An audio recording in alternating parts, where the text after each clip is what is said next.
Boa tarde a todos. Primeira surpresa que ele está me fazendo, né? Porque eu não sabia nada dessas coisas. Na verdade, nesse momento agora, minha mulher está chegando em Maceió e eu estou aqui porque o Carlos com a Adriana ficaram fazendo umas pirulitagens comigo e agora está fazendo mais umas ali que vocês viram, né? Então, de qualquer maneira, eu gostaria de agradecer a presença de todos, em especial fazer alguma rememoração de como a gente começou a ouvidoria, porque à época o secretário adjunto do Ministério da Fazenda, que foi o Dr. Luiz Taca Júnior, ele tinha sido secretário adjunto do Tesouro Nacional e eu fui chefe de gabinete dos secretários adjuntos do Tesouro Nacional. Ele me chamou e falou que o Ministério estava querendo criar a ouvidoria do Ministério da Fazenda, que o ministro Malan, à época, estava querendo criar a ouvidoria. E eu não entendi direito, eu achei que ele falou auditoria. Eu falei assim, mas, chefe, a auditoria é troço da Receita Federal, não é troço do Ministério cuidar da Receita, já cuida disso. Ele falou, não, é ouvidoria. Eu falei, o que é ouvidoria? Ele falou, foi bom você ter perguntado. E me deu uma pilha de documentos assim, falando sobre ouvidoria, de um trabalho que já tinha sido inicialmente elaborado pelo pessoal da Gerência Regional do Paraná e pela SPOA, que pretendiam montar inicialmente nas suas áreas a ouvidoria do Ministério da Fazenda. Então, a GRA pretendeu, a SPOA gostou, quis fazer para o pessoal da SPOA, conversou-se com a Secretaria Executiva, que conversaram com o ministro Malan achou que a ouvidoria devia ser do Ministério da Fazenda. E, de repente, caiu no meu colo alguma coisa que eu não tinha a mínima do que era.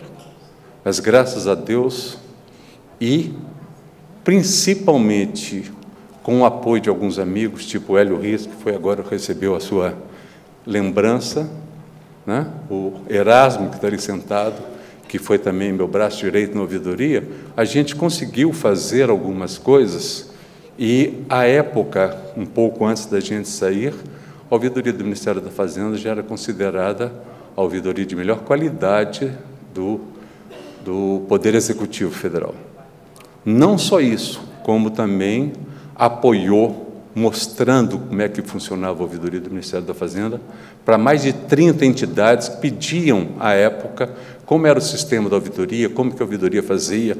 A própria Ouvidoria Geral da União, quando implantada, foi conversar com a gente a respeito de como fazer uma boa ouvidoria. Na época, a CGU, né, a ministra Nadir pediu, e a gente deu apoio para Eliane Pinta, que foi a primeira ouvidora, me parece. Não, foi o Nelson Parucker, foi o primeiro ouvidor, e a gente explicando como é que a gente fazia as coisas. De uma certa maneira, eu diria que eu dei muita sorte, porque tive, me ajudando, direta ou indiretamente, grandes cabeças do Ministério da Fazenda. Quando eu falo grandes cabeças, não estou falando grandes cabeças do poder central do Ministério, não estou falando de secretário executivo, não estou falando de ministro, não, estou falando de pessoas comuns, como nós todos somos, que nos ajudaram. A Sônia, em São Paulo, que era a nossa correspondente, nos ajudou demais, e externamente a ouvidora do Banco do Brasil nos ajudou enormemente, a Neiva Henke, que era ouvidora da Previdência Social, também foi uma mão na roda, no sentido de nos mostrar o que uma ouvidoria era capaz de fazer. E, não mostrando o que era capaz de fazer, a gente foi atrás. E, graças a Deus, indo atrás, e com o apoio de muitas pessoas que construíram e que hoje constroem, o Carlos falou rapidamente, ali em torno de 400 pessoas, eu lembro que a gente só sabe essas coisas porque o sistema que o Hélio Rios, lá no iniciozinho, embolou para a gente, permitia que a gente, de uma maneira piramidal, tivesse essas informações todas e sabia o nome de todas as pessoas que eram partícipes da nossa ouvidoria do Ministério da Fazenda. E isso foi muito bom. Eu tenho algumas coisas interessantes. Teve uma vez, no terceiro ou quarto mês da ouvidoria montada, os relatórios da ouvidoria, a gente fazia no Excel, a gente fazia um levantamento e transportava tudo para a planilha Excel. E a Receita, à época, não tinha respondido nenhuma das demandas que tinha chegado para ela.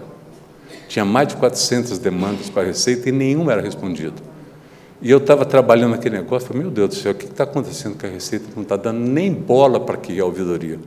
E liguei para a Receita Federal para falar com quem estava lá de lá para o gabinete da Secretaria da Receita, e quem me atendeu de lá foi o senhor Rachid. O senhor Rachid era, coincidentemente, o secretário adjunto da Receita, era o segundo comando, né?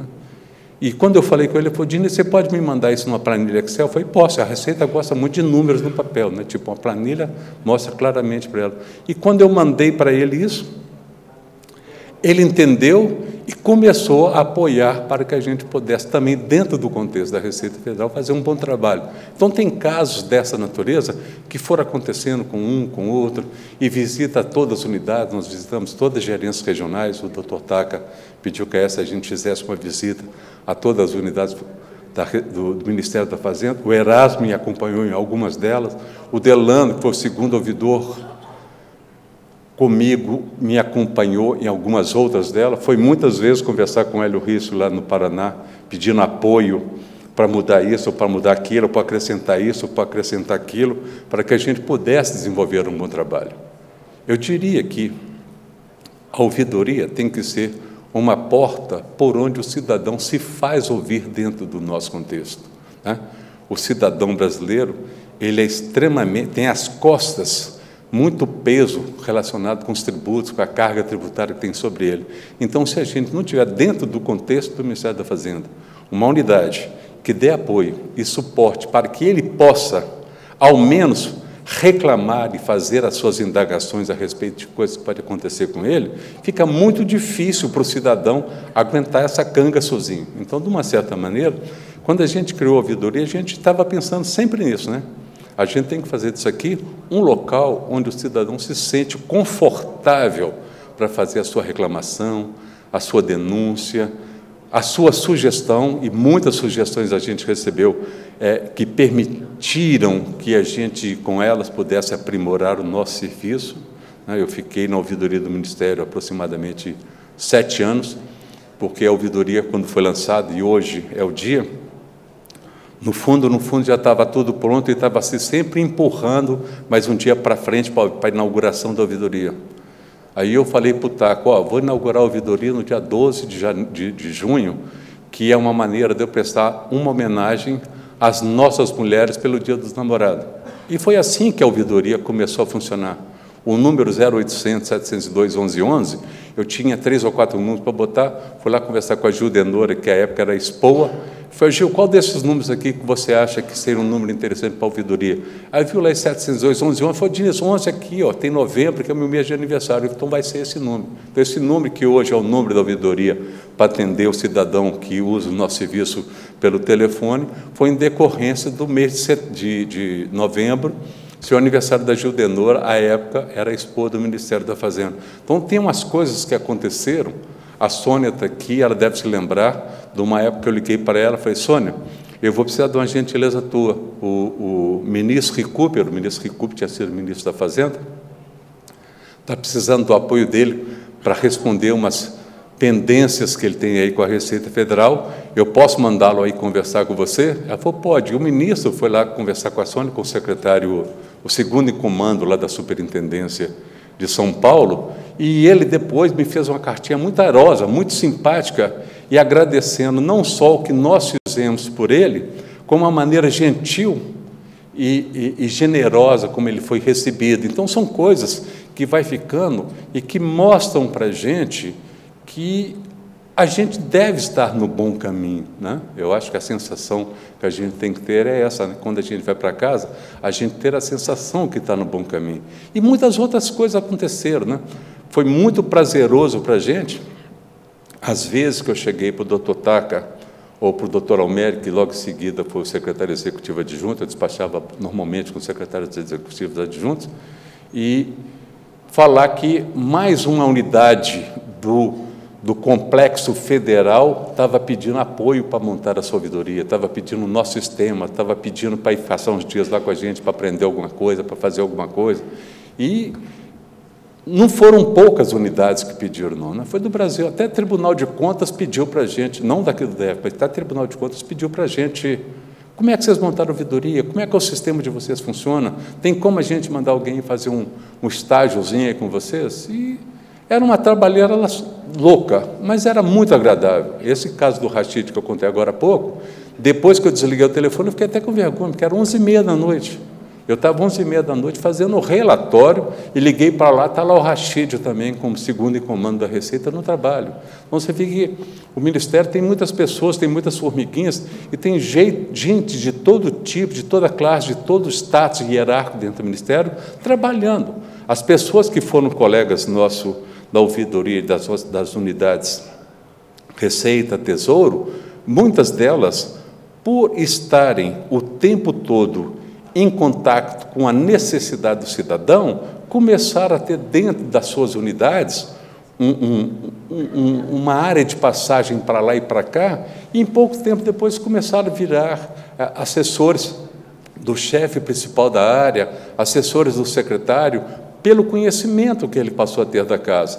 Então, de uma certa maneira, a ouvidoria consegue ser, em alguns momentos, uma porta de crescimento para o cidadão dentro da casa, porque você fica só fazendo uma coisa, de repente você vira ouvidor, aí tem que conversar com um para resolver um problema, com o outro para resolver outro problema, daqui a pouco você sabe todo mundo o que está fazendo lá na sua área e a quem você deve recorrer para atender uma necessidade que se apresentou. Então, isso fez com que a gente desenvolvesse um trabalho que, a meu ver, ainda está em elaboração, né? Eu acho que a ouvidoria é alguma coisa que cada dia que passa parece um modo novo de ver alguma coisa, é um novo decreto, é uma nova maneira política de se resolver algumas questões.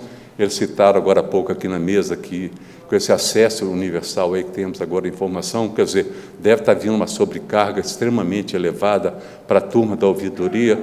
Eu, graças a Deus, de pijama e de bermuda e camiseta, na verdade, é mais correto bermuda e camiseta, torço para que vocês consigam levar a bom termo esse trabalho e que vocês sejam muito felizes, porque o tempo que eu fui ouvidor do Ministério da Fazenda foi um tempo de muito trabalho, mas foi um tempo também muito feliz. Eu conheci muitas pessoas e, se conseguimos fazer alguma coisa, foi graças a essas muitas pessoas que nos ajudaram a desenvolver o sistema e nos ajudaram a desenvolver um bom trabalho no Ministério da Fazenda.